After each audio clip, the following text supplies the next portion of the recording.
කොහොමද ඔයාලට? ඔන්න මම අද වීඩියෝ එකක් කරන් ආවා මගේ ගෙදර පොඩි ක්ලීනින් වල ටිකක් කරන ගමන්. වීඩියෝ කරන්න නෙමෙයි හිටියේ ඒත් මට හිතුණා වීඩියෝ එකක් කරගත්තොත් හොඳයි කියලා. ඉතින් සාමාන්‍යයෙන් ඉතින් අද හොඳටම සුද්ධ කරන එකක් නෙවෙයි.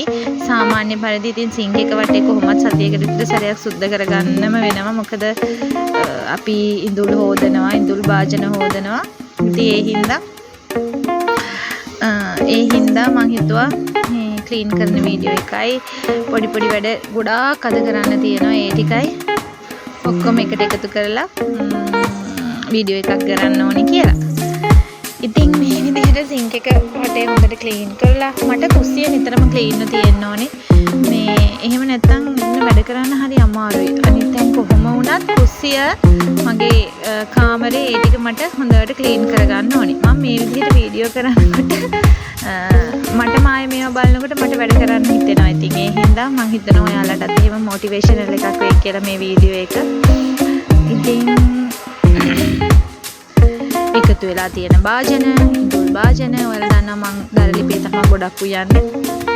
ඉතින් ඒ හින්දා ඒ වගේ දැලි මේ භාජන ඔක්කොම අර වටේට මේ කියන්නේ දැලි එහෙම වටේ ඉහෙනවනේ. ඉහෙන නිසා නිතරම පිරිසුදු කරන්න ඕනේ මේ සිංක් එක වටේ. ඉතින් ඒ හින්දා මම මේ නිතරම ওই විදිහට සතියකට සැරයක් මම ක්ලීන් කරනවා. කොහොමද මම මාසෙකට සැරයක් මුළු ගෙදර ඔක්කොම ඩීප් ක්ලීන් එකක් කරනවා. ඒ කියන්නේ 25 විතර පටන් ගත්තාම 26 විතර පටන් ගත්තාම ඉතින් මේ එතකොට මම ලොකු ක්ලීන් එකක් කරනවා. ඉතින් මේ මොකද මාසෙකට සැරයක්වත් අපි ගෙවල් දොරවල් හොඳට ක්ලීන් වෙන්න ඕනේ කියලා. ඉතින් ওই විදිහට තමයි ජීවිතේ ගෙවෙන්නේ නේද? මොන් අපි පැංචිත් ඇවිල්ලා ඒ ඇස්සේ වද දෙනවා. එයා ගෙදර හිටියොත් ඉතින් හරි අමාරුයි වැඩක් කරගන්න. වදයක් කියන්නේ මේ විතරම මම හොයනවා. ඒක තමයි. ඒ අතරේ දවල්ට පොඩි සලාදයක් හදාගන්න හිතුණා. ඒ හින්දා මම ටක් ගාලා ගෑස් එකේ කරවිල ගෙඩි දෙකක් තිබ්බා. ඒ දෙක බැදලා බලනකොට බබා නෑ. දර ගොඩාක් හොයව බලනකොට මේ බලන්නකො ඉන්න තැන ගිහිල්ලා දර ගොඩාක් හොයපු දවසක් දර ගොඩාක් හොයලා ඒ ටිකක් දැන් කඩලා අයින් කරලා දාගන්න ඕනේ. ටිකක් මේ වේලෙන්න දැම්මා අවුවට. ඉතින් අද මම කරවිල ගැඹුරු තෙලේ බැදලා ඒකටම කැරට් තලයක් දාලා ලුණු තක්කාලි ඔක්කොම කපලා දාලා මේ පොඩි සලාඩ් එකක් වගේ හදාගත්තා. ඒකම අද උදේට මම දවල්ටත් එක්ක කොස්සු යවුවේ කිරි කොස් එක මේක හොඳයි කියලා හිතුණා. මේ අද දැන් මේ වෙනකොට ගෙදර ඉතින් බඩු ඔක්කොම ඉවරයි. බඩු එන්න යන්න ඕනේ. ඉතින් අද දවසේ මම තමයි කෑම ඇත්තට මේක රසට තිබ්බා. පොඩි කරවිල ගෙඩි දෙකක් තිබ්බේ. එනකට ඒක මාරම රසට තිබ්බා. මම දැන් මේ වීඩියෝ එඩිට් කරන ඒවා YouTube එකේ කරන ඒවා මම මේ කරන්නේ ඇත්තටම මේ දැන් තමයි ඉගෙන ගන්න. කරන්නේ නෙවෙයි දැන් තමයි ඉගෙන ගන්න. ඉතින් ඒ හින්දා පොඩි අඩුකම් ඇති.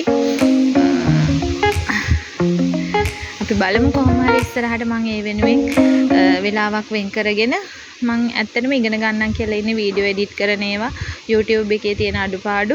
ඕගොල්ලොත් දන්නවනම් මට එහෙම කමෙන්ට් එකක් දාන්න හොඳ මොනවාද හොඳ ඇප් එකක් මොකක් හරි එහෙම තියෙනවා නම් වීඩියෝ එඩිට් කරන්න. මොකද මට මේ ක්ලාසස් වල ජොයින් වෙලා එහෙම කරන්න බෑ ඇත්තටම ආර්ථික මට්ටමත් එක්කම. ඒ හින්දා මට ෆෝන් එකෙන් ඉගෙන ගන්න පුළුවන් දේවල් තියෙනවා නම් මට එහෙම හොඳ මොකක් හරි එහෙම channel එකක් හරි එහෙම නැත්නම් මොකක් හරි වෙන app එකක් හරි තියෙනවා නම් මට ඒක comment එකකින් දාන්න. මම අනිවාර්යෙන් ඒක බලනවා.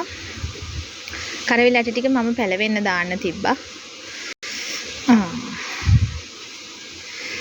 ඔය විදිහට ඔක්කොම හොදලා මහත්තයාට බත් එක දීලා ඊට පස්සේ කිරියම්මට බත් එක දීලා උතුරපු වතුර එකක් තිබ්බා. ඒකටත් බෝතලයට වතුර දාලා එයාසේ උන කරදර කරා පැටිය ඇවිල්ලා එයාටත් බත් ඕනෑ කියලා ඔක්කොටම බත් දීලා අපි ආවා. මෙන්න අපේ පුංචි ලින්දට නාන්න අද.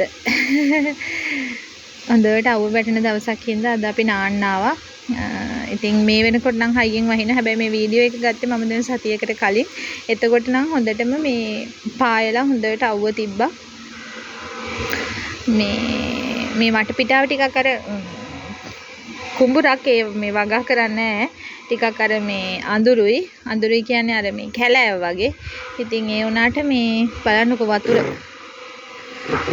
මේ අපි බබාට ගෙදරින් ආනවට වැඩිය ලින්දෙන් නෑවොත් මේ ඇඟට හොඳයි. යාටන ගෙදරින් නෑවොත් එක්ක කංකයක් උමයි කියනවා. අපේ ගෙදරත් උල්පත් වතුර. ඊට පස්සේ අපි නාලා හැම ඇවිල්ලා දැන් මේ චුට්ටක් අවුත් අපින ලෑස්ති.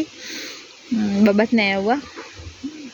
එයා දැන් ඇල්ලතර එයා මාස 11කින් විතර ඇල්ලතර නාන්න පටන් ගත්තේ. අවුරුද්දෙන් විතර. අවුරුද්දෙන් විතර ඇල්ලතර නාවන්න පටන් ගත්තේ. ඉතින් මම මේ දිගටම ඉඳලා ඇල්ලතර තමයි නාන්නේ. උණු වතුර නාවනවා. සීතල දවසක සීතල ඔය නාවන්න අමාරු වෙලාවක මම උණු වතුර නාවනවා. ඒ අරින්න මම ඇල්ලතරෙම තමයි යාව නාවන්නේ. පුරුදු කරන්න ඕනේ දරුවොන්ට අපි හැමදේම.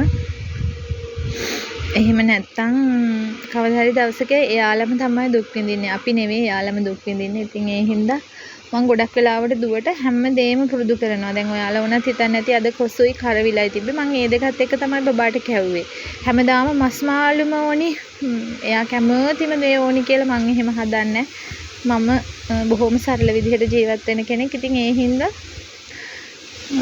මගේ දුවත් මං කැමතියි මං හැදුන විදිහට සරලකමට චාම් විදිහට ජීවත් වෙනවට. ඒක එයා අපි තව පවුලකට දෙන්නනේ හදන්නේ. ඒක ඒ යන තැනට එයාගේ ඉදිරි අනාගතයට එයාගේ අධ්‍යාපන කටයුතු වලට මම හිතනවා ඒවා වැදගත් වෙයි කියලා.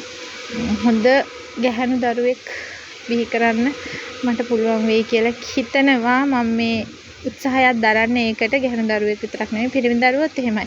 හැම දෙයකටම පුරුදු වෙන්න ඕනේ. ගහකට නගින්න, වැස්සෙත් හැමෙන්න, උදැල්ලක් කරගෙන පාර සුද්ධ කරන්න, කොටන්න. එතකොට අපි යන පාරවල් සුද්ධ කරගන්න, අපි ලිඳක් එහින්න, උඩකට නැගලා බිමට බහින්න. එයා හැම දෙයක්ම දරුවෙකුට පුරුදු වෙන්න ඕනේ. අපි දෙන්න ඉතින් තෙද්දක් එලාගෙන චූටි වෙලාවක් බිම ඉඳගෙන හිටියා. මේ අවුව හරි සනීපයි. නෑවට පස්සේ වැටෙන අවුව හරිම සනීපයි. එක මොහොතක්වත් ඉතින් මේ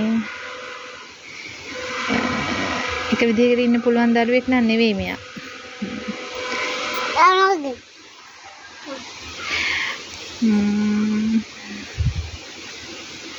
අපි වයසට යනවා. දරුවෝ ලොකු වෙනවා. අපි වයසට යනවා. එයාලා දවසින් දවස වයසට යන එක නෙවෙන්නේ. ඉතින් ඒ හින්දා මේ ලැබෙන පුංචි කාලේ අපි සතුටින් සැහැල්ලුවෙන් ජීවත් වෙන්න උත්සාහ කරනවා. මම සමහරක් දේවල් ජීවිතේට ඒ කොච්චර උත්සාහයක් දරුවත් ඒක කරගන්නම බැරි වෙන වෙලාවල් වෙනවා. දැන් මං හිතාගෙන ඉන්නවා මම ඉස්සර හරිය ප්ලෑන් එකකට වැඩ කරපු කෙනෙක්. මම හැමදේම ගෙදරට අවශ්‍ය දේවල් ලියනවා කරනවා. ඉතින් දැන් එහෙම මුකුත් නැහැ. දැන් ඔහේ ගේන දෙයක් උයනවා, කරන දෙයක් උයනවා. ඉතින් ඒ හින්දා මේ ඊට පස්සේ බබාට සමපෝෂකගලයක් ඕනෑ කිව්වා. ඊට පස්සේ මම ඒක හදලා දෙන්න තමයි මේ ලෑස්ති. මේ ඇත්තටම කිව්වොත් 3:00ට 4ට විතර වගේ. ඉතින් ඒ හින්දා සමපෝෂකගලයක් ඕනෑ කිව්වා. දැන් දර ටික කඩලා දා ගන්නත් ඕනේ. එයාට සමපෝෂකගලයක් හදලා දීලා මම මේ විදිහට එයාගේ වැඩ ටික කරන්න තමයි මේ ලෑස්ති වෙන්නේ. කාලෙකින් අපේ බබාට ත්‍රිපෝස හම්බුණා. ඉතින් ඒ ත්‍රිපෝසග්ගලයක් තමයි ඇත්තටම සමපෝෂණ නෙවෙයි ත්‍රිපෝසග්ගලයක් තමයි මම හදන්න ලෑස්ති වෙලා ඉන්නේ. ත්‍රිපෝසග්ගලා කාලා අපි දර ටිකත් ඔක්කොම අස් කරලා ඉතින් ඔන්න ඔය විදිහට තමයි අද දවසේ ඉතින් වැඩ රාජකාරි මගේ සිද්ධ වුණේ. ගොඩාක් වැඩ කරගත්තා. ඉතින් වීඩියෝ එකට ගොඩක් දාන්න බෑනේ. සතිය දවස් 5 ගෙදර නැති හින්දා අර මේ උදේවරුේ ගෙදර නැති හින්දා වැඩ ටිකක් ඉතුරු වෙනවා. ඉතින් මට අර ඔක්කොම කරගන්න තාම අර මට ඒක කරගන්න හරි අමාරුයි. ඔක්කොටම වඩා මේ මනස ටිකක් අවුල් වුණාම ඒක කරගන්න මොනවත් වැඩ කරගන්න අමාරුයිනේ. මේ ඉතින් ඒ හින්දා බලන්න ඔය විදිහට ඔයාලගේ බබාලා අතර ලොකු සපත්තු සෙරෙප්පු දාන්න හරි ආසයිද? මෙයා නම් පුදුම ආසාවක් තියෙන්නේ. ඒ හින්දා මේ ඒව දාගෙන ඇවිදිනවා වැටෙනවා. ඉතින් ඒක තමයි. දැන් නෑවුවට වැඩක් නෑ. බලන්නකෝ ඇඟ තැනම ආයෙ බිම දැන් නිදාගත්තා, ජරාව ගාගත්තා. කොච්චර නෑවුවත් ඉතින් හවස් වරුවට ආයෙ හොදලා දාන්න ඕනේ. ඉතින් මේ මට කියන්න අද දවසේ මම කරපු වැඩවල සාර්ථකත්වය කොහොමද? ඔයාලා මොන හරි මේකින් දෙයක් ඉගෙන ගත්තද? අනේ ආදරෙන් ඉල්ලලා හිටනවා මගේ channel එක subscribe කරන්න කියලා. ඒ වගේම ඔයාලට මොන හරි මට අදහස් ලියන්න තියෙනවා නම් වැරදි අඩුපාඩු තියෙනවා නම් බනින්න හරි මොනවා හරි දෙයකට කමෙන්ට් එකකුත් දාන්න මට. මං ආසයි ඒවා කියවන්න. මේ මොකද අපි හැමෝම මොනවා හරි දෙයක් පටන් ගන්න අපි මොනවා හරි අරමුණක් ඇතුව. ඉතින් ඒ හින්දා ඒ අරමුණ සාර්ථක කරගන්න අපි එකිනෙකාට උදව් කරගන්න ඕනි. මං හැමදාම කියන දෙයක් තමයි තමන්ගෙන් වෙන්න ඕනි දේවල් ටික කරන්න. අනිත් අයගෙන් ඒවා අපිට ලැබෙනවද නැද්ද කියන එක නෙවෙයි. එකතු වෙලා තිබ්බ දර කෝටු ටිකත් ඔක්කොම මං කඩලා ඇතුළට දාගත්තා. මොකද වැස්ස කියන දේ ෂුවර් නෑනේ. කොයි වෙලාවෙ වහිද දන්නේ නැති හින්දා. ඉතින් ඒ හින්දා මම අර අවස්ථාව හම්බ වෙච්ච වෙලාවේ දර ටික ඔක්කොම වේලගෙන ඇත්තටම වේලන්න දෙයක් ලොකුවට තිබ්බේ නෑ. නමුත් අර තෙත ගතිය අඩු වුණා අද හොඳට අවුව වැටුණ නිසා. එහෙනම් ඉතින් මං අදට ගිහින් එන්නම්. ඔයගොල්ලෝ හැමෝටම සුබ දවසක්. thank you බලනවට subscribe කරන්න.